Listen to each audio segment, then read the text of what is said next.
All right, welcome to the April 12th board workshop on the budget. And today we have a couple of guests. So we have Stephanie Tribo, who is the assistant superintendent, and she'll be speaking to us about curriculum, and also Janet Corcoran, who is our special education director, and she'll be speaking to us about the budget the budget, of course, about the special education budget, which is Article 2 for people following in. So who wants to go first, I suppose? I'm going first. Okay. Yep. So I'll just go ahead and share my screen and work through this PowerPoint that I have put together, and then we can do any questions that you guys might have. All right. Would you like us to hold questions to the end or to ask them as we have them? I would say, let me just look at my slides really quickly here. I would say if I can at least get through the first 3 slides, and then we can do questions. That way, I might answer some of your questions as we're getting through those 3 slides. And then I'm going to transition a little bit into some of the other funding sources. So I know that moves people away from the general budget conversation, and we're trying to be focused on that. But I think it's really important that this group has an understanding of where some of the federal funding is being used and how it's supporting the curriculum. And I also have a requirement that I need to speak publicly about the title funding as well. So I'm just mixing into this. No, I'm glad you did that, because I actually had a note later that was thinking about some of those other monies that I hadn't put on the original calendar. So I think that's great. All right. So in looking at this presentation, I'm really showing the difference between how we budget district-wide for the curriculum and then school-based budgeting. And most of my presentation is more on the district because that's what I'm responsible for. The school-based budgeting I support, and I can speak a little bit to what some of the software and book purchasing looks like at the school level. But the bulk, anything that you see in the curriculum article in the budget that's in front of you when you're looking at it by department, is more of the district-wide view. So district versus school-based budgeting, I'm going to start with the school. The school would be budgeting for things like replacement text. So Reading Street, for example, we have textbooks. And if there's a second grade that's larger than anticipated and we can't reach cross district, we don't have enough of the text, we need to purchase additional text. Those are purchased at the building level for the building that has that specific need. Replacement text might also encompass things like we used to purchase math journals yearly because a math journal is a consumable. The kids write directly in it, and then it's by the end of the year, it goes home with the student. So it's not a textbook, it's more of a replacement consumable. We do not have math journals in this current year's budget because our recent math implementation purchase is a 6-year purchase and it's one inclusive cost. So that's covered from year to year. So we don't have that as an ongoing cost as we continue to go forward, but that's what would be covered typically in those replacement texts. And there's other things like handwriting journals and other texts that just need to get replaced on a yearly basis. Classroom instructional supplies and materials. Teachers also help to support putting together the school-based budget for curriculum materials that they might need on a yearly basis or supplies. Some of the curriculum materials might be the science materials that they need to order in order to support the mystery science curriculum. And there's a list that they can look through. Some of the things in the list they just have in their classrooms, like markers and crayons, and they would only replace those if they need additional ones for the school year. But other things might be things that they might need to purchase on a yearly basis, like in first grade we have butterfly kits, and you have to purchase a purchasing card so that you can buy the live material of the larva for the butterflies that you'll eventually get. So those are things that would be encompassed at the classroom level. School or classroom choice apps or software. Some of these we've eliminated over time. We used to have things like Moby Max and Dreambox to support math. But since we've moved to the new math program, we don't have a need for some of those materials or some of those software purchases. There are still things that some teachers might prefer at the classroom level for an app, so they might request a purchase. The school level has requested Lexia, and I help support that. I get the quote together for them, but it's purchased at the building-based level. So when you see it in the budget, it's really under it's connected to the building and the software that's connected to that building itself. However, and you'll hear this theme throughout this presentation, we've looked for places where we might be able to leverage some of our grant-related funding so that we can continue to either make those purchases or make use of multi-year purchases. So Lexia is a place where we've done that. Lexia no longer appears in the general budget. It might be that we go back to putting that in the general budget at some point, or we get really good K-5 curriculum and we don't need that as an additional support, which that's a possibility as well. You'll have to tune into our curriculum meeting a couple Mondays from now and hear more about that. But the beauty of the ESSER funding is we were able to get a multi-year Lexia license for a significant savings. That's not something that we would normally be able to do in the general budget. And a company like Lexia has gone from $5 per license to $10 per license to $40 per license. And we chipped away over time. We used to get it for every K-5 student. And then we said, we can only purchase it for K-2 students. And then I made it building choice. And I said, if your building isn't going to use it, we're not going to buy the licenses. So which teachers want it and which licenses do we need? So it was really, trying to skim down on that piece as much as possible. But with the ESSER related funding, that's a great practice opportunity for students to be able to have other access to practice that's not just direct instruction from the teacher. So we were able to leverage the usage of that funding to get a multi-year license, which was a significant savings when you look at it over time. I do support the group discounted software. So for example, every K-5 wants to use Pebble Go for their libraries and research. So I help to gather what the cost is. Sometimes software is a flat out building based cost, and sometimes it's a license by classroom, and sometimes it's a license by student. So there's really 3 different ways that companies tend to do the billing for those. But we always look at how many people are requesting the licenses and can we do a bulk discount and find savings that way. But that doesn't mean it gets paid for at the district level. It's still billed by school. And that's been a learning curve for principals. And I think just sort of understanding where that funding comes from. The other school-based is professional development for staff training. I think if you look at the 3-year trends for that, it's now 0. And it was 0 last year as well. It doesn't mean that we don't do professional development anymore, because we do on our early release days. However, that funding is now coming from Title V funding, and I'll talk a little bit more about that and how I allocate that per school. And then the last piece for the school-based are things like library books. We are working on making sure that we're updating the age of our collection. We have some schools that their average collection age is 20, 21 years old. I think industry standard is usually 5 years.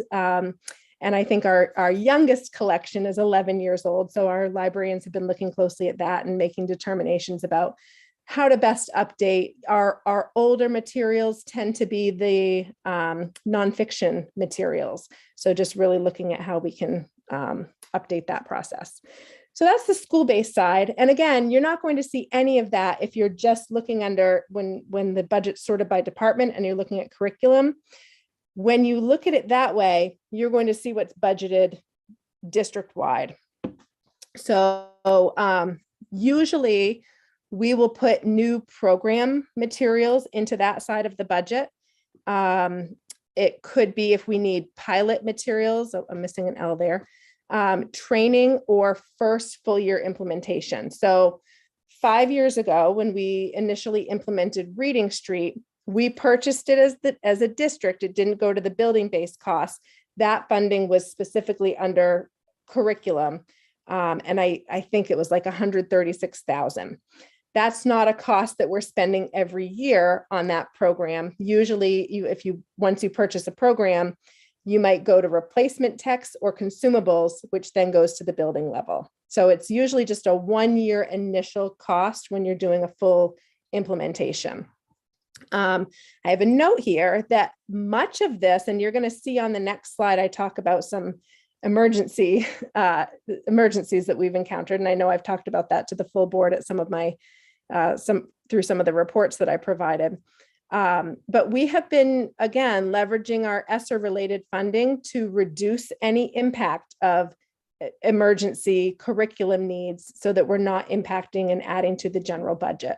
I have another note here though, because again, you're going to see this on an upcoming slide as well. I do think we should consider a contingency for curriculum going forward. Again, because of some of these emergencies that we're seeing, these are things I cannot anticipate, and I don't know how frequently things like this are going to continue to happen. So I'll talk more about that in just a moment. The next piece that is budgeted district-wide, this isn't a huge expense. I think it's $7,500. But it's our evaluation tool. So all administrators are using this. We're either evaluating school leaders or district leaders, or our school leaders are evaluating teachers or non-classroom teachers. So it's just our tool that houses all of that information. We also budget for any district-wide assessments. Currently, the ones that you would see in this year's budget, and these have been pretty consistent over the past several years, are NUIA and Bass Bridge. So our NUIA assessment, we've been using that for many years. It's also now the state MEA assessment as well. So that works out really well for us. And the Fast Bridge assessment is an additional screening tool that we use for K-5 to help support our screening and progress monitoring for the response to intervention process. And you heard Ben Tripp, the Ash Point principal, talk a little bit about that during the last presentation. And you'll see reference. I don't know if it states this in the budget. It might. I think it has the letters PLCSS next to it. PLCSS is our mentoring for new teachers. It's a requirement. We are required by law to have this type of a program. I help to support and oversee it, but it's actually teachers who chair and run the programming. So it's really a new teacher mentor for teachers who are either new to the district. They're assigned a mentor for 1 year, even if they've taught for 30 years, they're assigned a mentor for 1 year. And if they're a teacher who's brand new to teaching and they're a probationary teacher, then they're assigned a mentor for 2 years. And that group is also responsible for ensuring that teachers are aware of when their certification is about to lapse, and there's a process to review the teacher's work so that they can get recertified. So really important process. And then the last thing that I usually budget for, but again, you're going to see zeros for this, it's courses, courses for staff. I've done this a couple of different ways. I think really the only successful way is looking at past trends. 1 year, I asked teachers to submit to me every course that they planned to take that we could approve. If they were in a master's program, I think it was prior to the fall of 2019, we could approve up to 2 classes, but now it's 1. I don't think we have anybody who's continued in a master's class since then, but the new contract supports 1 course. And when I asked teachers to submit those to me, we would have been budgeting over $150,000 for courses, which isn't accurate. Typically, we spend between $70,000 to $75,000 per year on courses. And again, you're not going to see them budgeted. That's good, honey. You're not going to see them budgeted in the general budget, because I've been able to find a way to support coursework through Title V funding. So I can talk a little bit more about that when we get to the title portion of this as well. But Title II is where professional development is supported. And when you look at how our title funding works out, we can shift funding from Title II and use it in Title V. What that allows us to do is use it, we can carry it over and make a carryover project that's specific to courses. If we left it in Title II, we can only carry over 10%. So you'd think that's sneaky, but they told us we could do that. So, so we take full advantage, and that allows us to sort of continue. We won't be able to do that forever, but we will definitely be able to do that next year, which is why you won't see courses. And then we might need to put additional funding back into the general budget, but not the full 75,000. We can still continue to support that through title funding. So I'm going to go through the next two slides, and then I'll pause and I can certainly go back to slides and answer any questions. So what has been prioritized when budgeting for curriculum at the district level? So again, aside from some of those costs that I just went over, one of the agreements that we made, and John and I sat down and had this conversation my very first year in my role as a curriculum director. I said, what do we want to make sure that we're focusing on as a district? What's really important to us when we're making decisions around the curriculum? And one of the agreements that John made with me is we want to make sure that we have consistent learning goals across the district for K through 5, which is what we have with our I Can statements and our common rubrics. And we also want to make sure that teachers, when we have same grade levels in different schools, so that's for our K5, because we have 4 K5 schools, we want to make sure that each teacher at each school has access to the same base curriculum. So they could build from curriculum resources. So they don't only have to teach mystery science, but they all have access to mystery science. So Lynn Snow can still do her garden unit, and she can address science standards through gardening. So she's not just only using mystery science, but every teacher has access to that. If a teacher only uses mystery science, they're still going to cover all of the standards that need to be covered in the curriculum. So we now have that for health, English language arts, math, science, and we do not for social studies, although I can say at this point, that's sort of on the back burner. I think people would like to revisit what we're using for health materials as well. That's on the back burner. I don't honestly even foresee when we're going to have a conversation about materials for those two areas. And part of that is the part in red that I'm about to share, which are some of the emergencies. The part that's in blue also just shows the phase in over the past as many years as I've been in this position, so 5, of how we've phased in different curriculum resources. So my first year, Reading Street had already been vetted and chosen, but I helped with the implementation process. So fall of 2017 was the implementation year for K5 Reading Street materials. Next in line was a full science review. So we did a full science review during the 2017 year. After the review, we do a pilot year. So that was 2018, and then full implementation of mystery science starting in 2019. We did a math review in 2020. We almost didn't finish. I'm so glad we did, because we were all overwhelmed and we were almost through it. We had one more thing to review, one more company to review, and it was the company that we ended up going with. So thank goodness we finished for a couple of reasons. First of all, because we loved it. It rated head and shoulders above anything else that we reviewed. We piloted, but we didn't compare it to any other programs because it so far exceeded the ratings of any other program that we looked at.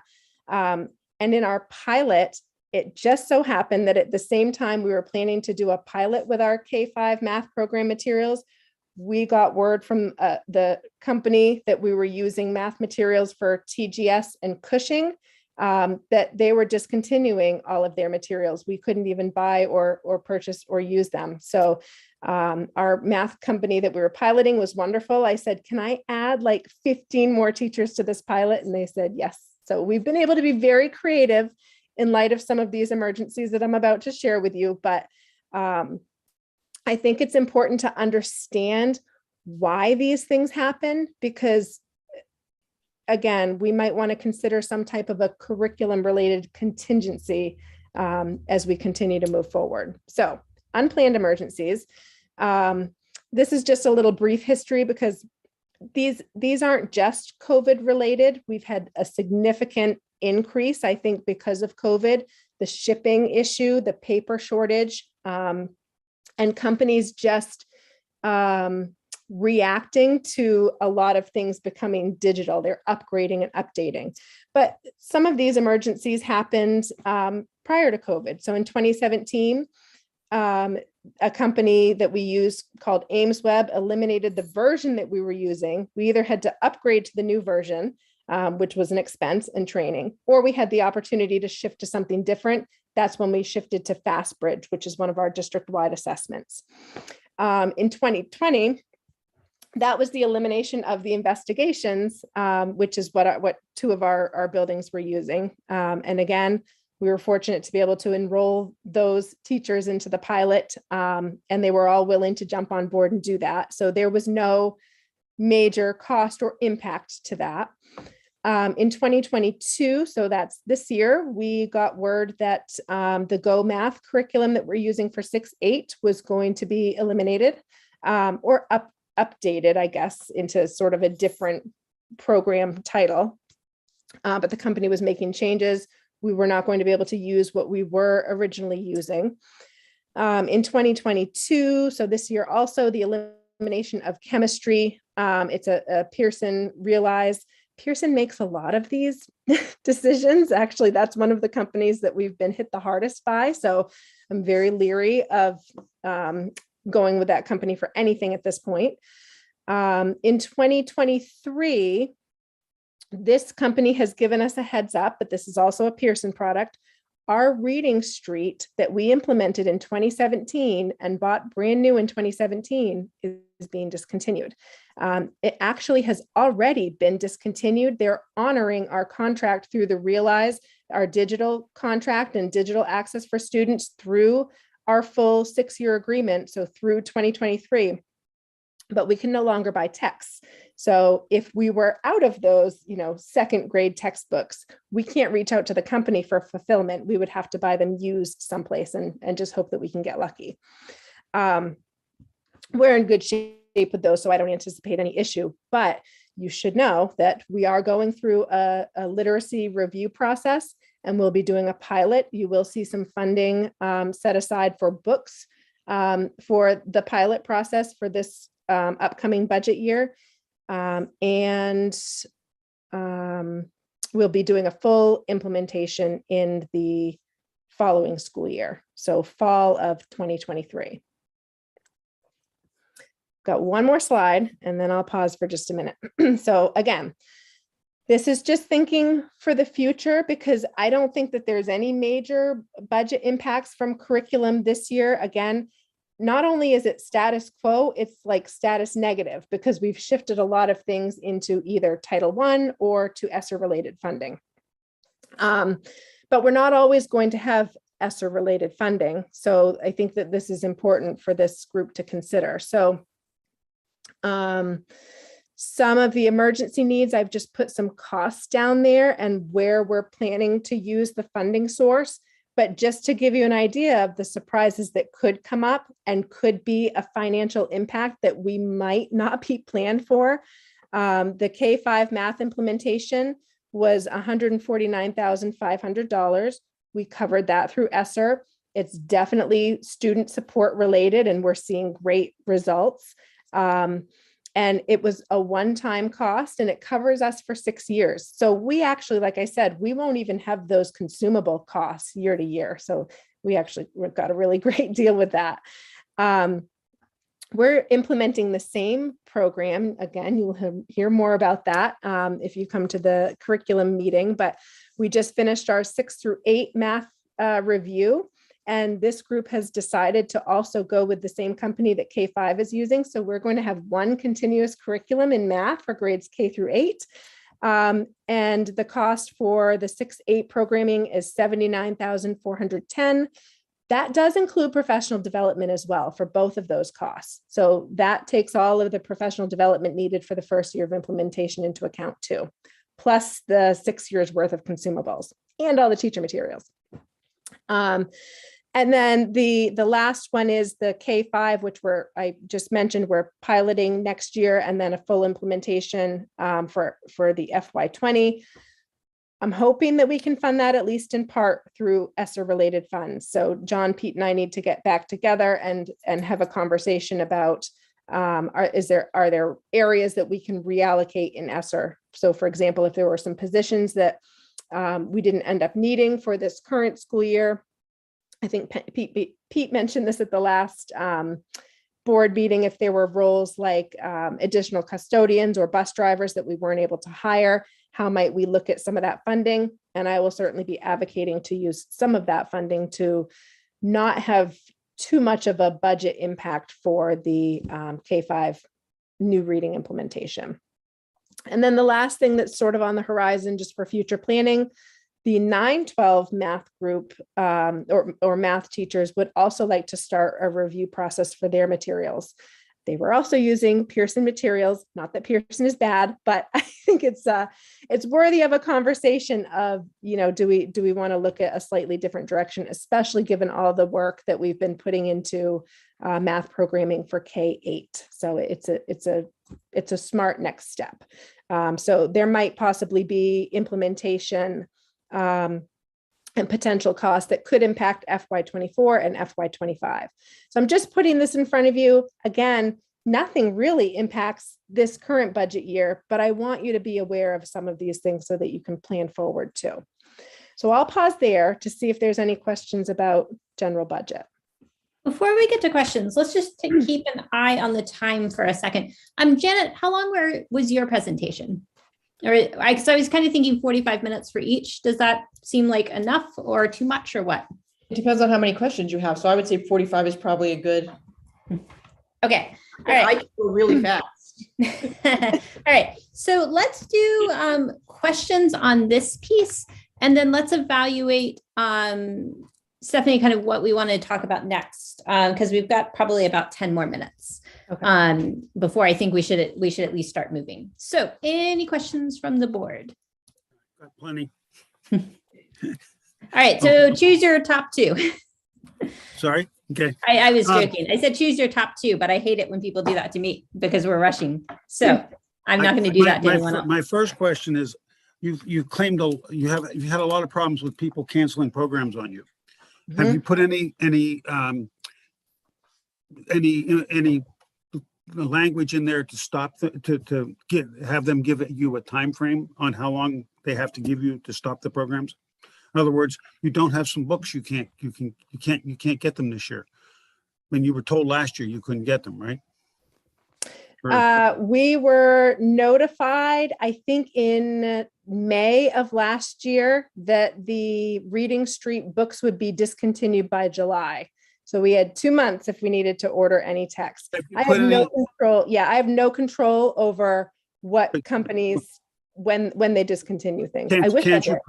Can't you put restrictions in our purchasing of the products that give us some timeframes to not? So the only thing that we can hold a company to is to honor the agreement. If we have digital licenses, that agreement needs to be seen through for the full what we've paid for. Can't you put document and wording in the contract that says you will give us 2 years or a year before you discontinue anything? I will give that a shot, Dave, and I will see where we get. I'm just concerned. I'm just try that. I'm just concerned because a lot of it seems to, you seem to have a lot of that. Yeah, I agree. I'm concerned as well. It has put us in a really tough situation. It has made my job feel nearly impossible sometimes, but we've been very creative because that was a scary moment when suddenly we had no materials for Cushing and Thomaston Grammar School.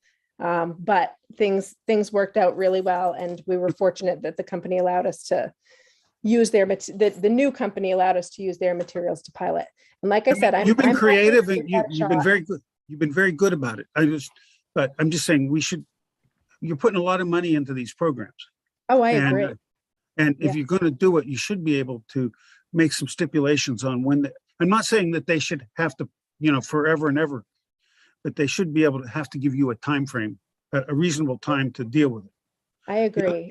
They hear from me, Dave, and I'm happy to give that a shot. Like I said. Okay, I've got 2 or 3 more questions. I'll try to keep them short. You talked about school-based budgeting, school-based programs versus district-wide, but Mhm. you said who manages the school-based part of it? The principal. The principal does. So Yes. that part of the budget comes out of his budget. He manages the budget for that. Yes, he or she. 2 other questions. How much money are we involved in either ESSER or Title V that could go away? Or any of the other federal or state budgets that either related to COVID, or the Title V is not related to COVID, but Right. Title V, the title funding, we can pretty much always rely on. We get somewhere close to $900,000 for that. The bulk of it is from Title I funding. And that's usually fairly consistent. We haven't seen any major decreases. The next slide actually shows over time what that funding looks like. ESSER funding I think it is the fall of 2024 that's when we're done using ESSER related funding. So that's why I'm suggesting a contingency if there's not one in this budget, that we consider it for future budgets for curriculum. about how much money are we talking about for the ESSER funding for the curriculum? How much has been spent on curriculum? How much are we planning on spending next I year? would have to go back to the budget, I think. Is that what you're asking, Dave? Because that's a question I have. Yeah. Yeah. Currently nothing, because these are 1-year costs. So, I mean, this is intended to sort of give you an idea of what we've spent specifically on curriculum programming. So right now it's the K-5 math implementation and the 6-8 math implementation. My question is, do you have anything in the budget right now that's being funded by ESSER or other COVID-related funds that would continue beyond next year? In other words, that you've got covered with ESSER, but in the following year's budget, we will have to come up with money for. No. Okay. The only thing has been one-time costs for larger programs. The only thing that might need to be considered in the budget that's currently covered by one of those funds, and it's Title V, is courses. But again, not next year. And it would just be a smaller amount. I'm thinking like we might need to put in 25,000 in courses, probably in FY24. You have, in one other question, and I'll quit. You in the budgeting process, you mentioned the fact that some teachers use different apps or programs or whatever than other teachers in the same grade levels. Yes.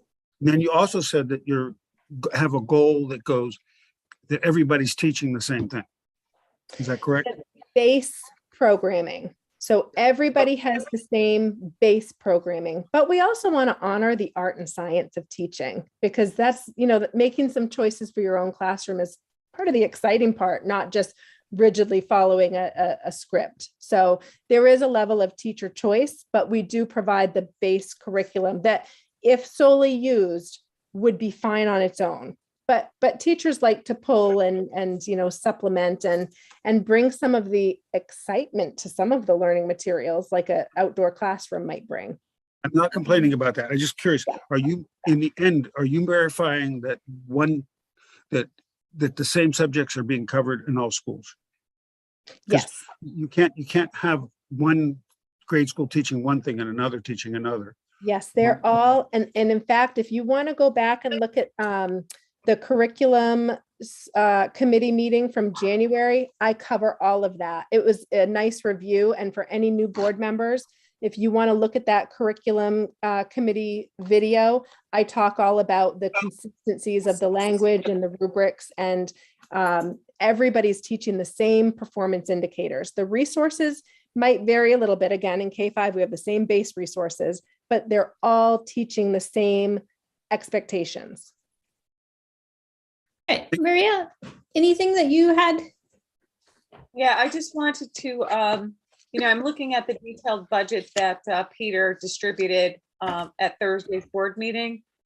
And, if you look at, I just want to make sure I'm looking in the right place. The individual schools, okay, which is the kind of the latter part of all the pages that we got under general ed, and I see it in other places as well. There's a line item called software maintenance agreements, type in instructional. There's also books and periodicals, elementary.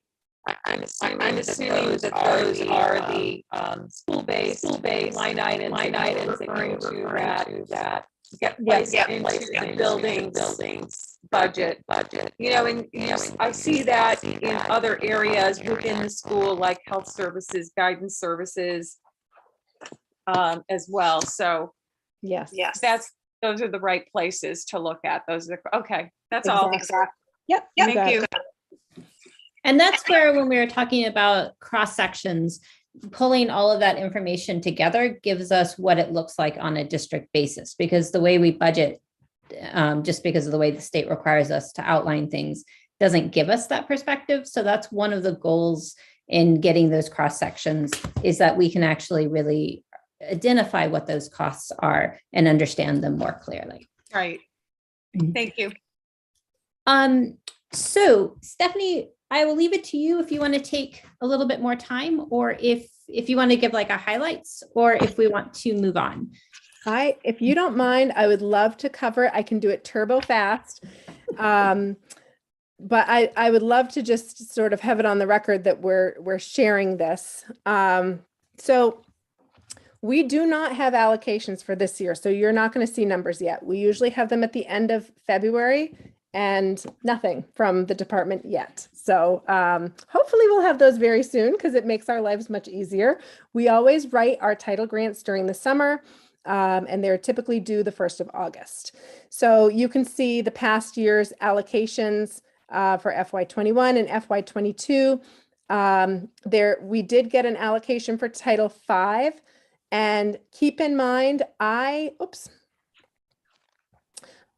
pool all of the money between Title II, Title IV, and Title V into Title V. I transfer them all. That's what allows us to use the funding much more flexibly.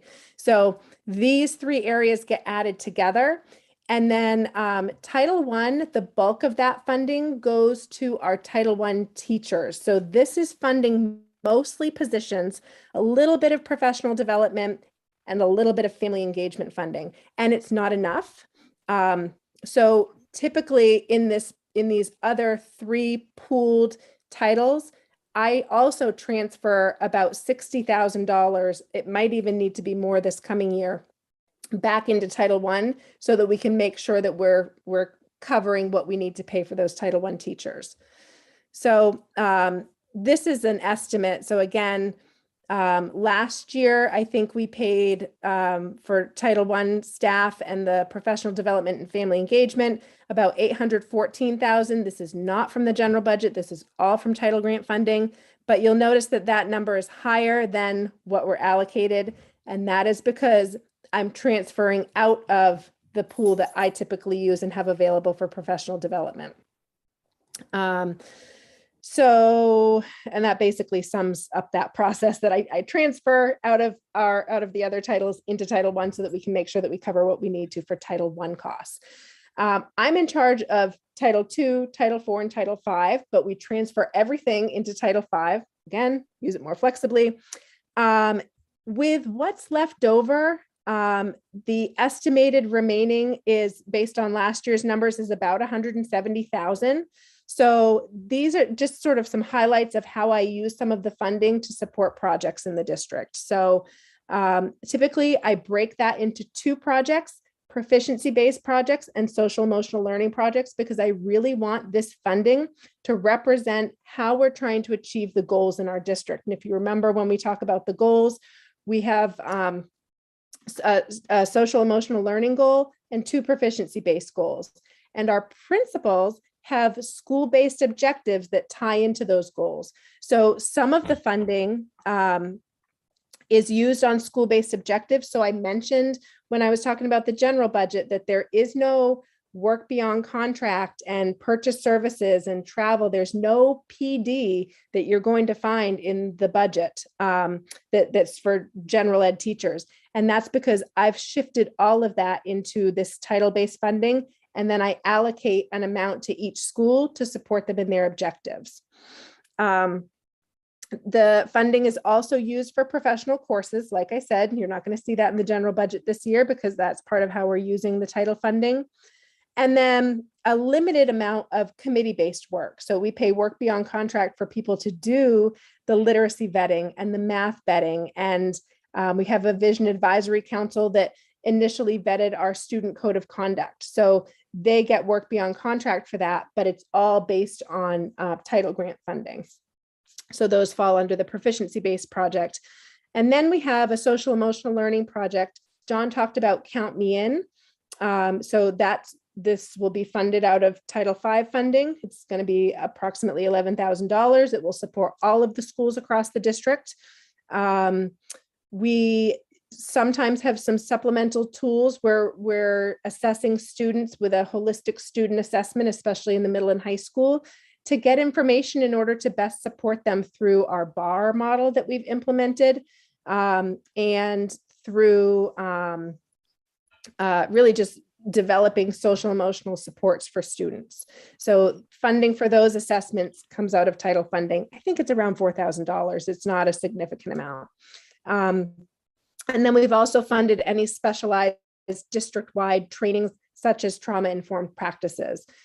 So we'll continue to use this funding in a similar way. And this slide just sort of highlights essentially what those projects look like.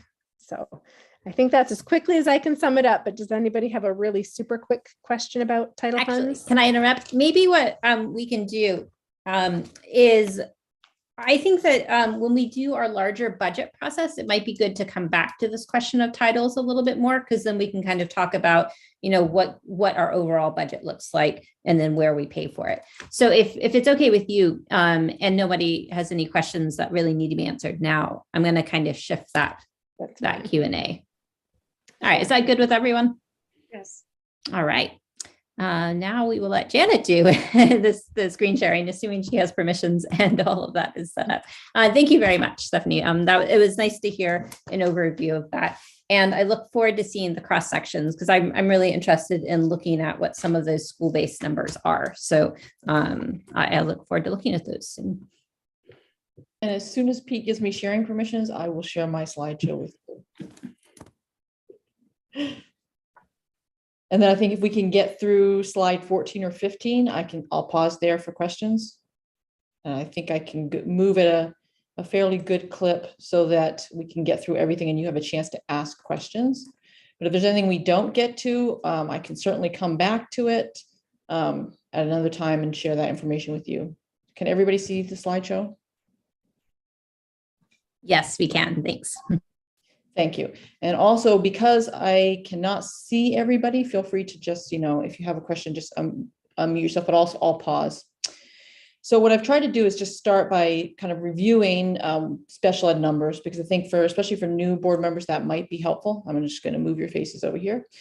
So for the 2020-2021 school year, I have some numbers. Let me just move faces again. I love Zoom. As of October 1st of 2020, we had 336 students who received special education services. We had 42 students transfer into our district, 51 students transferred out of our district. 50 students were referred to special education, 14 graduated. We had, at that point, when I originally did our presentation last year, we had 5 out of district placements and 1 in progress. And at the last time I did the budget meeting, we had 877 IEP meetings. We exceeded 1,000 that year. And we also exceeded 1,000 written notices. So this was from our numbers when I presented to the board the budget last year. So some of you may recognize this. So this is our numbers for this year, September through the end of March. So when I found out I was presenting tonight, I took the slideshow I made back in December and January, and I tried to update all the numbers for you so they would be up to date as possible. So in this, for example, I'll put the dates, so April 1st, but in some of the other slides I pulled from the October child count, and I'll also reference that when we get to those numbers. So as of April 1st, 2022, we had 348 students who received special education services in the district. We have had 37 students transfer into district, 38 have transferred out, so that number is fairly flat. 45 students have been referred to special education, but we had 26 that carried over from last year. 7 students are projected to graduate. We have 7 out of district placements and 3 students on wait lists. And 12 students currently with tutor. I added that number because it's significant. The number of IEP meetings we've had thus far is 688. Our number of written notices are 793, but Terry Church, who's the assistant special ed director, will let me know we hit 800 in the first week of April. So she was very excited about that.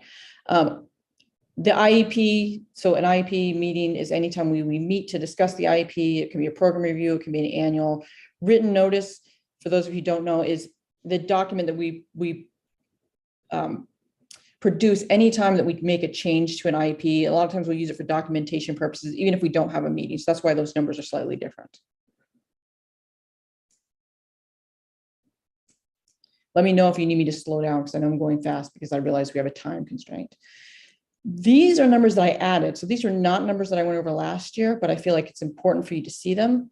So a big part of special education is doing evaluations, and there's a lot of different evaluations that we do. All of them have to be something we determine as a team. We need parent consent for any evaluations. There's a 45 school day timeline to complete those and have a meeting after we receive that signed consent back. This year, so far, we've had 589 evaluations requested. So far, we've completed 409 of those. 93 of those were academic evaluations, and we have 54 pending. 61 of those were psychological evaluations. Those are done by our school psychologist, or we have some outside contracts. We have 37 still pending. We've had 6 functional behavior assessments requested, 2 still pending. And then the other numbers we have are for occupational therapy, which is 36, physical therapy is 5, speech evals 64, and formal classroom observations. We've had 148 that have been completed and 39 are pending. So I just wanted to give you that, those numbers. Recommended that we have a school psychologist for every 500 students that we have. We have 1 school psychologist in district right now. She's been working very hard. I also just wanted to review the special ed programming continuum. I think we have some new people, and this might be helpful for anybody actually to see. So we have a continuum of services starting from 100% the student is in the classroom, the regular mainstream classroom.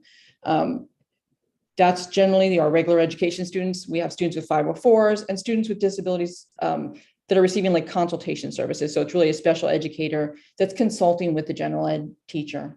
And then from that point, we go down to 80% within the regular classroom. We have another that's 40 to 79%, less than 40% in the regular classroom. So this would be students with significant cognitive disabilities who might be in the life skills program, students who require placement in self-contained behavior programs. And then obviously if the student is in an out of district placement or a homebound hospital, that's 0%.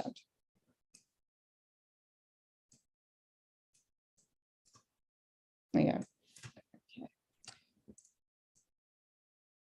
So I think that slide is showing up very oddly. If it's showing up the way it's showing up for me, it's a little scrambled. Is everybody able to see that okay? All right, there we go. So these are the numbers from the October 2021 child count. So at that time, if you break down special education students by disability, you can see how many students we had in district with each disability category. Definitely the highest is specific learning disability. We also have other health impairment, which could be things such as ADHD, orthopedic impairments. There's a lot of health impairments that could fall under that category. And then we have definitely speech language. Our numbers for emotional disturbance are at 30, we're at 33 at that point, and we have autism 37. So those are our highest numbers.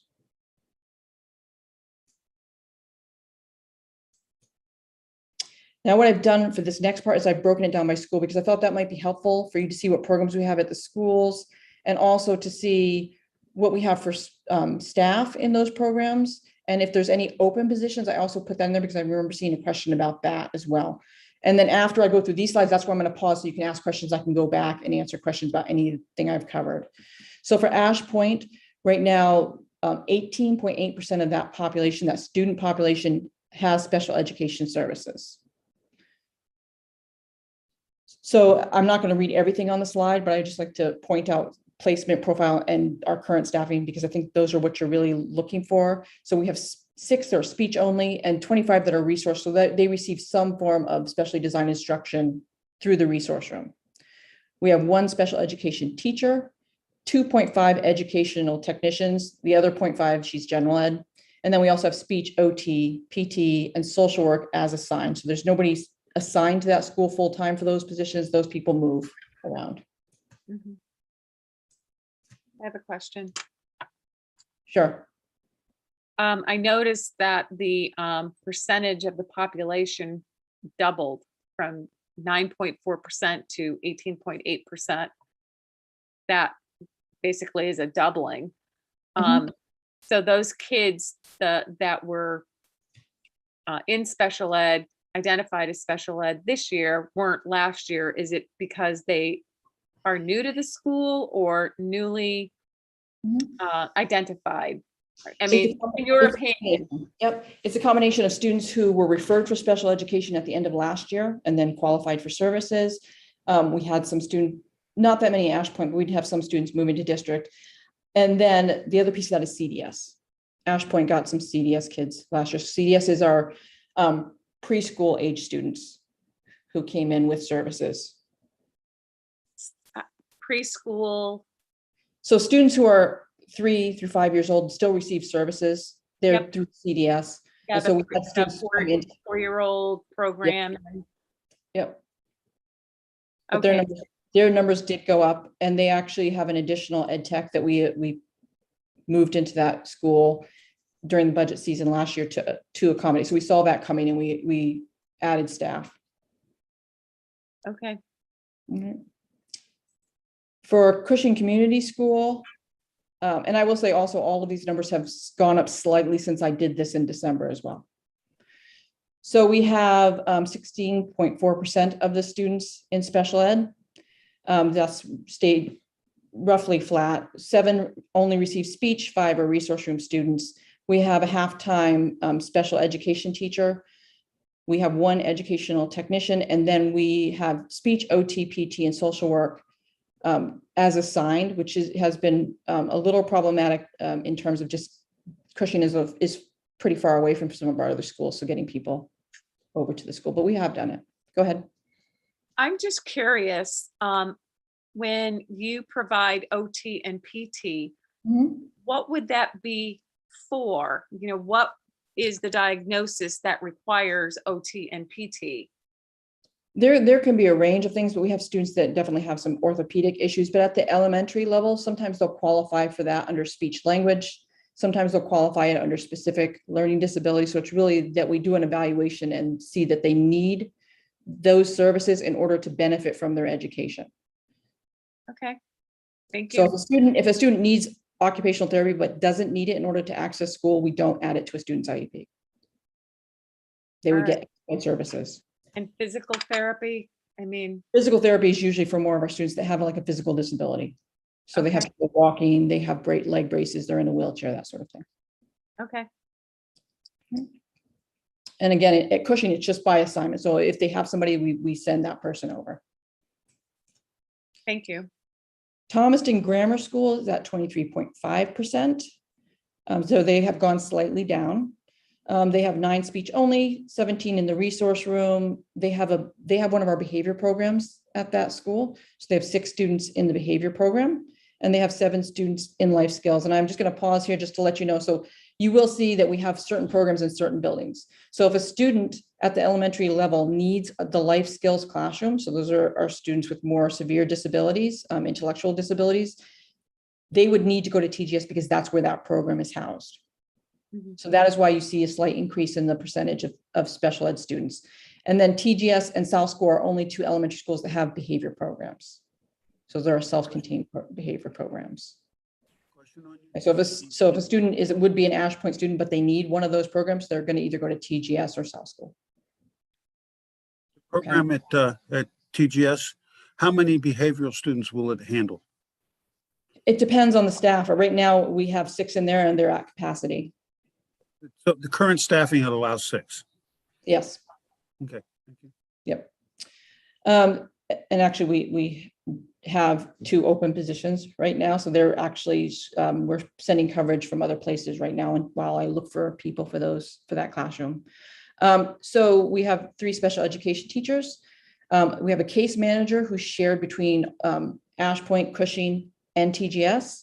We have a 1-to-1 nurse. And then again, speech, OT, PT, and social work are as assigned. But Lisa Elliott actually is our social worker that's primarily at that school. 14. South School is at 28.1. They have 2 self-contained behavior programs, and they also have our NEC program, which is our New England Center for Children program. So those are very specialized programs. So if somebody needs to access those programs, they would go to South School. We have 6 special education teachers. We have 1 special education case manager for that school, 22 education technicians, and then we have speech, OT, PT, and social work assigned to that school. And you'll notice that there is a higher number of ed techs in that building, but that is because of the specialized nature of those programs. Go ahead. Is there a state requirement for a instructor to special ed student ratio? There is, but really what we're looking at is, and I think they're actually going to remove it because they're revising MUSA right now. But I think what we'll look at is like the students' needs and can we actually accommodate those needs with the staff that we have. Mm-hmm. One other quick question. With some of the profiles such as speech only, do the kids sometimes get out of that? Graduate out of that? Mm-hmm. And we review those every 3 years. We have to review them, but we review them as needed. So every 3 years we have to look at it and do a reevaluation to see if they still qualify for services. Go ahead, Maria. So if it's speech only, correct me if I'm wrong. Does the child get pulled out of his regular classroom for his 45-minute session with the speech therapist? Yes. And then go back to the regular classroom? Yes. Okay. The resource, is that resource room? That's a special room that these students stay in all day long? No. So for resource room students, those are mild to moderate disabilities. So a lot of times they might need, and this is all determined by the IEP team, they might need only 30 minutes of literacy per day. Okay. All right. They come out for 30 minutes. They might need a replacement math class. And so they'd come out for that time, but they're usually in there. We always look at least restrictive environment. So they're only out of their classroom For what they need. that time they need to be there to get services. Okay. Behavior, that's probably more, they're in a self-contained room. But again, we do try to have those students attend any mainstream classes if they're able to, but they usually will go with a ed tech. So they have to go with a one-on-one. Or Okay. sometimes one ed tech will be in there with 2 or 3 students. I don't know what the NEC acronym stands for, so I can't question other than what does it stand for? It's the New England Center for Children program, and they primarily take students on the autism spectrum that need very specific types of instruction. And there's a process to having a very detailed process for students getting into that program. Mm-hmm. But it does allow us to keep students in district that we might otherwise not be able to do so. Yeah, otherwise they might be attending, what's the program? My neighbor's son still attends it. There's there's a few. another. Yeah, I'm we sorry. have, there's a few. We have Atlantic Academy, we have Margaret Murphy. There's a few out of district programs. Yeah. Mhm. Okay, thank you. You're welcome. So I'll go on to the next one. Now we have Oceanside Middle School. They're at 24.1%. That's a slight increase. And you'll see also as we get into the upper grade levels, you'll see the speech only decrease because those are students that have received those services and no longer need them. Mhm. So we're down to 3 speech only, 66 resource room. They do have a behavior program, self-contained behavior program. 10 students are currently in that program. And they do have a NEC program, which is the New England Center for Children program. At this school, it's a partner program. At South School, it's only a cooperative program, and I'll explain the difference to those later. Mhm. We have we have 7 special education teachers plus the NEC teacher. Because it's a partner program, the New England Center for Children actually pays their salary and their benefits and provides all that training. And they also provide a BCBA support. So I put that in there, but that would not be in our budget. We have 1 special education case manager, 18 ed techs. There are 2 positions that are currently unfilled, 1 social worker, and then we have speech, OT, and PT as assigned. Interesting that there are fewer ed techs at the middle school, yet there's more students in special ed. Yes, because those students have learned strategies. One way to think of it is they've learned strategies in those other programs, so they don't need the same type of support from adults. So would you say in your experience that students that are in special ed in grammar school continue to be a special ed student throughout their RSU 13 career? Or do we ever, We dismiss students on a regular basis. We do dismiss students. We look at it carefully because the goal is to have them in the general ed as much as possible. So if they don't need direct services, then the student will be dismissed and they'll no longer be in special education. Okay, thanks. And we dismiss students at every grade level. Mhm. All right. And then we have Oceanside High School, which is at 20.5%. They've stayed right on where they were before. We only have 1 speech only student, 74 in the resource room. We have 18 in our behavior to our 2 behavior programs, self-contained behavior programs. 6 of those are currently on tutoring or truant. We have 13 students in the life skills program. In that school, we have 9 special education teachers, including a 1-year position that was funded through ESSER funds that will no longer be in the budget for next year. We have 2 special education case managers. It's really 1.1.5. 15 education techniques. We have 3 positions unfilled, which is really causing a lot of strain on those programs. We have 1 social worker, speech, OT, and PT as assigned. Go ahead. Do these numbers include the out-of-district students? That would be next. Okay, thank you. So this is our out-of-district placement students. So I've put down where we have those students. Right now, we have our students, we have 7 of them that are in out-of-district placements. And I've listed the schools where we currently have those placed. 1 is in a temporary residential placement in New Hampshire. That's that last one, in case anybody's wondering what that stands for. We have 2 students who are on a wait list for placement, for out-of-district placements. Okay. I've seen an increase. We've had, I think, 3 or 4 students move into our district this year with out-of-district placements. Some of those were DHHS students. Actually, a majority of them were, and some were just students that just moved into our area and they already had an out-of-district placement or were on a wait list for an out-of-district placement. We've been able to bring some of them back into our district because we have our programs, and some we have not. Mhm. So Janet, diagnostically, what are we talking about in terms of out of placement? Like, what are we typically seeing that we need to get out of placement help? It's generally speaking when the behaviors are not something that we're able to staff at our school level, and we're not able to provide those students with the education. So we might be able to manage some of the behaviors, but they're not getting the education that they need. And we have a lot of really good programs to address that. Yeah, okay. So next year, we're hoping to bring 2 students back into district. Yep. I think that leads into the question that I had, is that Pete mentioned when he did the budget presentation last week that we were budgeting for a particular program, and then the hope would be that would offset those costs. So I was wondering how you're incorporating that into the budget, and if I'm understanding that correctly in the first place.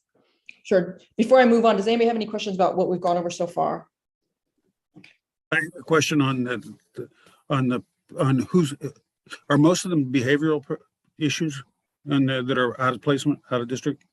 I mean, there are students that have significant behaviors that go to out of district placement. There are students who have severe disabilities that they just need something we can't, provide. So we'll, for example, we might really specifically designed instruction that they need. So there's a mix, but it generally is behaviors. Yeah. So the behaviors can be brought back into the district with the right program, right? Yes. Okay, thank you.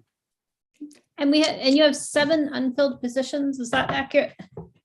I think that, I'm looking at my calendar for what I know I need next year. I think that's accurate, but I'll double check that. Okay, that's fine. Okay, I'm thanks. just looking at what I'm projecting to have open next year after retirements, which is like much higher than 7. Right. And then this is our incoming CDS profile, but that's kind of a moving target. So right now it looks like we have 5 speech only coming in, 6 resource room, then 4 that would either be in one of our self-contained behavior programs, NEC, which is our autism program, or life skills. So that's a significant number. Then 3, they're in process, meaning that they're in the referral process through CDS. So they might be found eligible, they might not. And then of course, we always have students who just move in that haven't gone through CDS that possibly would have benefited from doing so. These are throughout the district, right? Yeah. Yes, I was going to put, I was thinking of putting like which schools we thought they were going to, because we do have that projected, but I thought for some of these students, they might be somewhat easy to identify who those if the families were watching, they would be like, oh, that's my kid. And I didn't want to do that. I just was curious. They're distributed throughout all the schools then. Yes, Okay. but South School generally gets the higher number. And again, if they're in one of these programs, ISP, NEC, or life skills, there's only 2 schools that have those programs. Just for giggles, by the way, the legislature is currently debating, because the department, DOE, wants to give 3 and 4-year-olds from CDS to us schools. Mhm. They really want to do that badly. So Yes. we don't know if that's going to happen. There's a lot of siloed interests and all that stuff, but it would expand our special ed department and our special ed mission if CDS, all those 3 and 4-year-olds, were to move to our district, those kids in those towns. Yes. And that's in addition to what's going on with DHS moving students into our district for our services, and some of them requiring out of district placements already. So something's going on, and Janet she's the one to let me know. There's something going on with state of Maine shifting students to certain areas. And we're one of those areas, and has an unknown impact. Can you Does it clarify, cover kids? actually, Janet, what that DHHS placement is? Because I assumed it was just people moving into our district. It sounds different. Sometimes we have like state agency clients, so students who are in like foster care, for example. And we've seen a fair number of students in that situation moving into district. And is that something that DHHS covers the costs for it, or does that go into the local taxpayer? And for the most part, I think it goes into the local taxpayer. Well, that's Certain interesting. Because it seems like DHHS, the money would we can sort of get follow the reimbursed. student. Yeah, we can get reimbursed for credit. There's a form that I can fill out. Okay. And I do fill that out. So things like transportation, that sort of thing. Yep. Okay, yeah. So that's not something that we're covering, that DHHS is And covering. then, just since we mentioned the 3 and 4-year-old students, I would just like to also remind the board that we also now, if a student has not met graduation standards, so they haven't graduated with a general ed diploma, then we can have those students in our school until they're 22 years old. So we're increasing on both ends. That is, they want to stay, right? Or in some cases, it's for their parents who want them to stay. So we see that mostly in our life skills programs. Sometimes they have to stay. A question for you I thought at some point in time that the originating school district had to pay for the special needs education for some of the students. If they're tuitioned in, but No, I meant, if they're transferred in, now maybe it's a New Hampshire thing, where if you're at least for the same year, if you are originally a special needs student in one district and you move to another, the money follows you. I'm not aware of that, Pete. Okay. It might be a New Hampshire issue. I think it's a New I didn't know if Hampshire he was thing. keeping a secret from me, but no. All right, so I'm just going to move on and just, I just want to mention a few other things, but these will go maybe quicker. There might be more questions. So we have board certified behavior analysts, so BCBAs that we have on staff. Right now we have 2 full-time special education BCBAs in the district. They do handle general ed referrals. So this is our behavior analyst. So they will come in and do referrals, really look at what the student's behavior is and try to figure out what is causing that behavior or what the student's getting from that behavior. So what the function of the behavior is. We also have 1 full-time board certified assistant behavior analyst, so a BCABA. She is part-time special ed and she's also in the general education, and she's been critical in helping develop the behavior RTI program Bridges at South School. But I just wanted you to see these numbers. You can see it starts at 2017-18. The red is special education referrals to BCBAs and the blue is general ed. And that last bar is just until April 1st for this year. So the need for those type of referrals is increasing, and we actually have a wait list now for general ed students needing those referrals. So what changed this year? We're seeing a lot of increased behaviors across the board, general ed and special ed students, I believe. And you can see 2020 and 2021, that's when we were all saying we weren't seeing those behaviors. That's a very low number. And then, but this year we're seeing a lot. We weren't in school really for Yeah. part of that year. So some of that could be students learning how to do school again. Some of that could be ongoing stress from a pandemic. So there's a lot of things that could be causing that. There's lots of anxiety going on. Lots of anxiety. Yeah. I'm not going to read this next slide. I put it in here because I'm planning to share this slideshow with you, but this kind of explains what our NEC program is at the South School. It's a cooperative program. So the cooperative program does not provide the same level of support. We hire and pay for that teacher. We don't have the same BCBA support, but they do consult with us, and there are a lot of really useful things that come out of that cooperative program.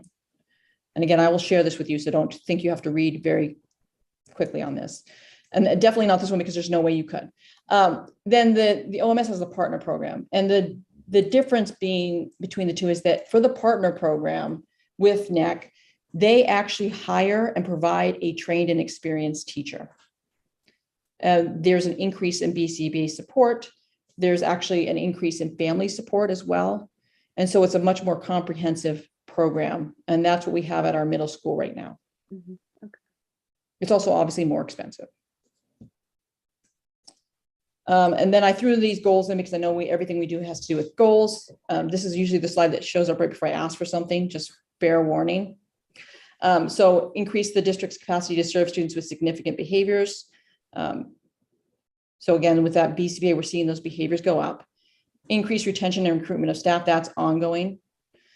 Create more robust transition plans for our 9 through 12 students. That aligns with our pathways goal. At the high school, we have some exciting things we're doing for next year that will not add anything to the budget.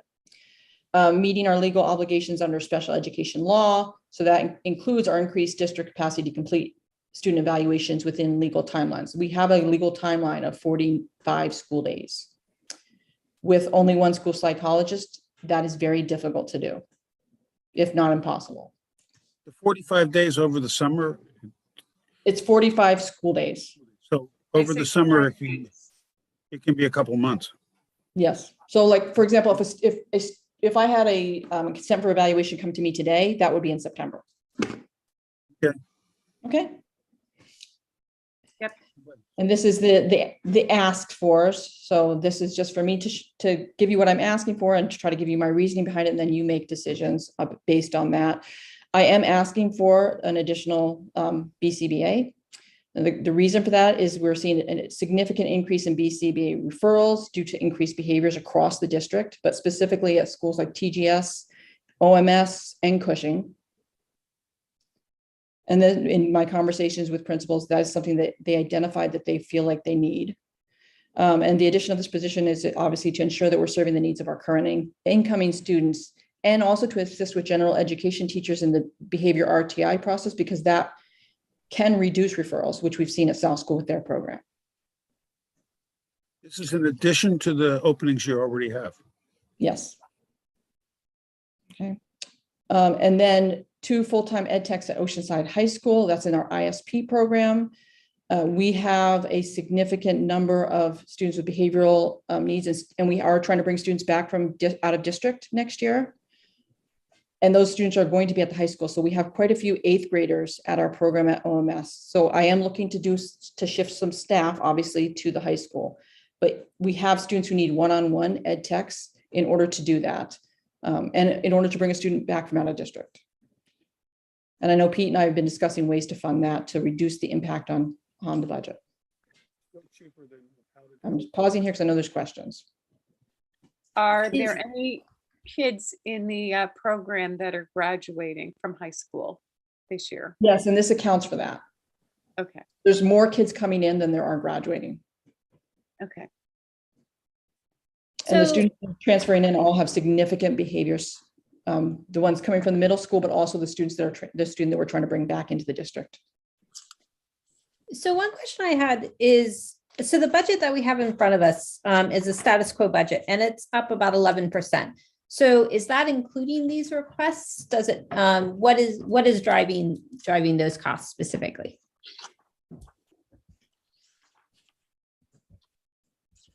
I think it's Pete, go ahead. I know you. Go ahead. Can you repeat that? My wife's heading to Boston. I gotta, sorry. Yeah, sure. I asked, so I was looking at the article, and it looks like the article is up about 11%. So my question is that what is that actually incorporating? Is that incorporating this request? Is it incorporating other stuff? Just making sure I understand the connection between what we're talking about now and the budget numbers. So so in the budget, and I think it's actually been reduced because we found some duplication in there. But it's still about 9%. There is an additional teaching position in the budget and an additional ed tech position in the budget. Janet is probably going to move the teaching position to a different position that will be open next year. Yeah, it'll be open and we'll reduce the position. So the teaching position will actually be absorbed into the current budget, and so we're going to reduce that number. It won't be as high as what it is right now. The ed tech would probably be we haven't quite figured out exactly where that ed tech came from, and maybe it should have been funded by ESSER. Yeah, I think it was supposed to have been funded by us. So we're trying to figure out, what that is. But the rest of the increases are really, we've had an adjustment in the speech scale. So that's hitting this. And there's also some other adjustments that are being proposed in the budget that would account for a lot of that. But the one position was about $115,000 in there for the teaching position. So does that include this BCBA and the 2 ed techs? No, it does not include the BCBA nor the ed techs. And that's where we think that, once we look through the ESSER funding, that they could be funded through that, because, hopefully, based on the kind of the graph and chart going back to where it used to be, it's a temporary need. It's really, we're catching up. I mean, what Janet's doing with BCBA is so much catch-up work, and the backlog of those referrals is pretty astronomical right now. Do you anticipate, Janet, actually being able to hire people? Because I know that for some of these specialized positions, there's really a challenge in getting the people. It's not just budgeting. It's been a challenge. I think there's 2 pieces. There's hiring people. So I think I can hire people, but then it's making sure that they're trained appropriately to work in the type of programs that we need them in. So with the BCBAs that I have, so Katie and Becky are 2 BCBAs. We've actually come up with a training program for new ed techs coming in. So we're not just hiring people and then putting them into one of our ISP programs or our NEC program. We're bringing them in, and there's a process to train them, and also to make sure that they're appropriate for that setting. Okay, that's good to hear. I also want to say one more thing. I think there's a little confusion about open positions. I think there's maybe a and maybe it's just me thinking that, but it seems like there's a perception that the open position has been there forever. Like it's an open position has been there for a year. It's really not. So we always have, turnover during the school year. So the open positions are really temporary open positions. So they're, they may have, left in March, and we just can't open it, can't fill it until May. So they're cyclical. I went and I talked to Allie at length about our open positions, our real open positions, and really almost every open position is just a transient type, position opening. It's not a permanent opening. It's not like we can't hire them, but we're just having turnover in some of these positions, either because they're, maybe they're not trained properly. I mean, I don't know that. Janet would know better than I do, or they're overwhelmed. Yeah. How many positions do we lose a year? How many, in, like now, I think you have 3 or 4 open positions right now, right? We actually, with anticipated openings, we probably have 15 open positions right now. No, I mean, currently you have anticipated ones for. We probably half a dozen. We probably have half a dozen open positions right now that we're currently trying to fill before there's this fiscal year.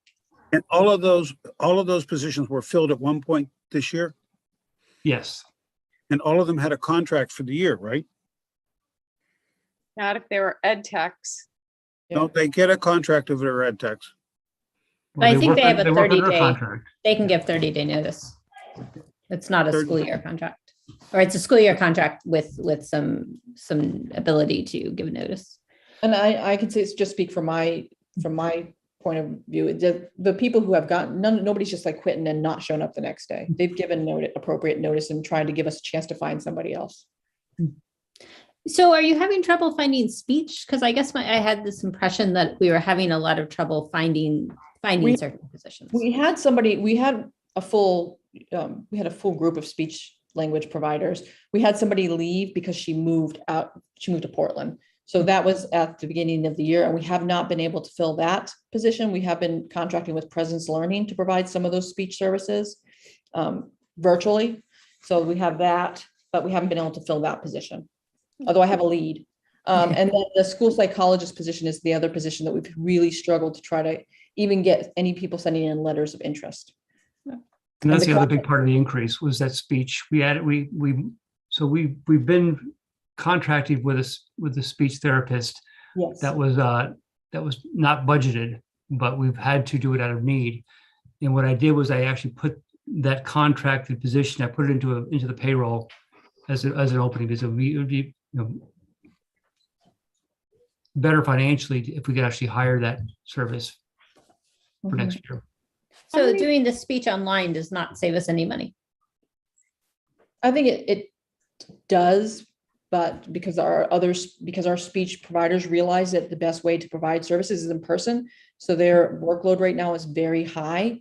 So I think it does, but I do worry about burning out our staff. And what about the new program? And we're hoping to add a program in order to reduce out of district placements. So how is that shaking out in the budget? There we go. Oh, there you go. See, I thought I was trying to look at what you guys were asking for in terms of information, and then make sure it was in here. So the changes I'm asking for is I'm asking for the South School NEC program to move that from a cooperative program to a partner program. It is more expensive, but they would provide a trained teacher, and we would get additional support in the form of BCBA support from that program, but also in terms of resources for families. So I think that it is offset to a degree because we're not paying benefits for that person. We're not hiring that person. We're not paying the salary for that person. And we're also getting somebody who's very trained.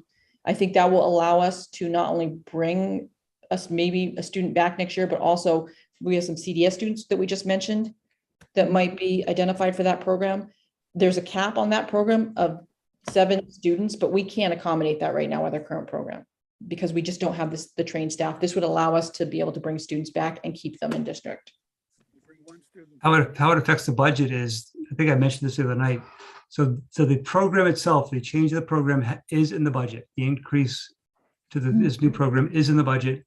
Normally, if we were paying for tuition out of the general fund, that's where we would see the decrease. But because all of our tuition is being paid out of our grant funding, our local entitlement, that's where the decrease is going to be seen if it was just going to be a one-for-one trade. But because we're seeing such an increase in our need to use that grant funding for other tuition needs, it seemed like a bad idea to try to reduce the general fund somewhere if we didn't actually have the savings in the grant funding. Normally we could move something. We could have moved the program into the grant funding, but I don't think we're going to have the funding to do that, to do both. I mean, we don't increase our spending because of the grant funding. We just try to use as much of the funding as we can for all the things that we have to provide. Okay. I just glanced at the clock and I do want to be mindful of everybody's time. So let's do this. Let's hear, I want to make sure everyone has a chance to ask any final questions. And then I think what I would like is to understand where the numbers of this are going a little bit better. So when we do that larger budget presentation, we've got I'm trying to remember what I actually called it. Big picture overview day. When we do that big picture overview day, I think it'd be really helpful to come back to this conversation so that we really have like a picture of what's coming in, what's going out, and where that money is going. Because I think this is very helpful, but I also think that there are so many moving pieces in special education that it's worth thinking about a little bit more. And I'm going to share this with you anyway, so you're going to have all of this. I think there's literally one slide left, so I can stop sharing. Oh, yeah, I'm sorry. I didn't realize you had another slide. Please do that. I tried to time it for you, Kelsey. It says something like thoughts, final thoughts, and it's blank because that's for questions. So you're good. I All have right, Maria. Okay. Are there any tuition students that are in our special ed program? And are any of the tuition students in out of district placements? So are we tuitioning students in so they're paying us to be in our programs? Or Yeah. I'm specifically thinking St. George. But to the second part of that question, there are no students that tuition here who are then tuitioned somewhere else. That would be the responsibility of the sending district. They would do their own out of district placement, and they do. Okay. So do we have any tuition students in special ed? Yes. Mm-hmm. How many? I think we have the Usually one. 6 or usually Yeah. between different services. I mean, at different levels of services, from resource room to intensive support. There's usually 6. Okay. Yes. All right. Thank you. That's all I wanted to know. Does the tuition amount cover the cost? That's the intent. Yes. I didn't ask that. I said, does it cover the cost? I think yes. I think that we have a good number in place, but as you can see, the complexity of this. If you look at all the diagnoses and the services that are split, it's not ever going to be accurate because the mix of services is you're never going to be able to get the perfect estimate. Whether it's speech or OT or other of those services. So we do the best estimate. We split it into 3 pools of tuition: 1 for intensive support, 1 for life skills, and 1 for resource room. And we have 3 tuition rates based on our best cost average of that over the district. If somebody has an out of district placement, they can't go through us to do it. Not if they're not a resident student. Okay, the second question is, on the last slide, you showed a cost of about $8,000. Is that a year or a month? That's a month. A month. A year, that would be a bargain. I know. I just wanted to know. You're having a hard time finding people now. Pay them that. Yeah. My second question on that is, since that's all covered by, was it Title V or ESSER? The students that are out of district placements are covered by ESSER right now, It's right? it's actually local entitlement. It's an annual grant. It's not a going away grant. It's not going to be a fiscal cliff type grant. My question is, since it's covered by a grant, is there any need to do this? Why increase the monthly fee if grants are covering it and you can't use the grant to cover the monthly fee? We have a set amount that we get from local entitlement funds, and we're getting close to exceeding that. So then if we have more students in out of district placements, then we can accommodate with that. We're going to have to start putting it in the general budget. I'm fully in favor of bringing every student into the district that we can. Yeah.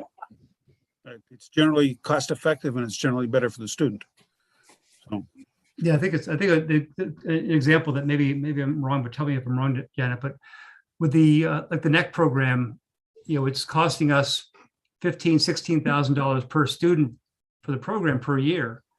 And if we can bring home one out of district placement who's costing between $90,000 and $120,000 a year, it's a pretty good trade-off. We raise an average of $25,000 in our budget for each special ed student. If you just take that $9 million or whatever the number is this year and divide that by the number of special ed students, you can see that we raise, in addition to our regular budget of $15,000 per student, we're raising an additional $25,000 for the special ed students. So these programs, if we can do programs or do our own programs, it's totally worthwhile and makes us much more sustainable long term for the taxpayer.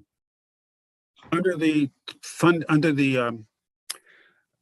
programs, do you have to get permission to bring the student back into the district from the parent, or can you allocate that the plan, whatever the plan is, be allowed enough? The IEP can you set the IEP up so the student becomes back in the district without the parent's permission? We have an IEP team meeting and it's an IEP team decision and the parents are part of that IEP team. And the parents veto it? They can initiate the due process. If the district feels like the student should be coming back into district and the parent disagrees, there is a process for that. Generally speaking, the parent wants the student back in district. Just the question is whether the parent has the final say or whether there's a process to get around to deal with what we think is the better placement for the student. Okay. Yeah, there is a process, but I will say that, we have good IEP teams and the students that are out of district placements, their parents are a part of that process. Okay, so we are running out of time. So if nobody objects, I'm going to go ahead and close the meeting and then ask that we come back to the special ed. And when we do, it'd be really helpful to have a list of like the new costs and where we're shifting all of the money, just sort of high level. You guys last year did a chart with like the ESSER funds that was really helpful. So something like that, I think would really help. And getting, of course, well, it sounds like you're still working on the final numbers. So figuring out when we get the final numbers, where that money is actually going in special ed, that would be very helpful. Because it sounds like there are some important needs, and I just want to understand where all the moving pieces are. So I just want to say, Stephanie and Janet, thank you so much for coming out tonight and talking to us. Thank you for all your hard work and dedication to our staff and our students. Thank you so much. Thank you. They are rock stars. yes, we definitely appreciate you spending time and giving us an extra 15 minutes over what we had scheduled. So I hope everyone has a good night. And if anyone does have any other questions or you think of any, send them to me and I'll keep a list so that we can make sure we come back.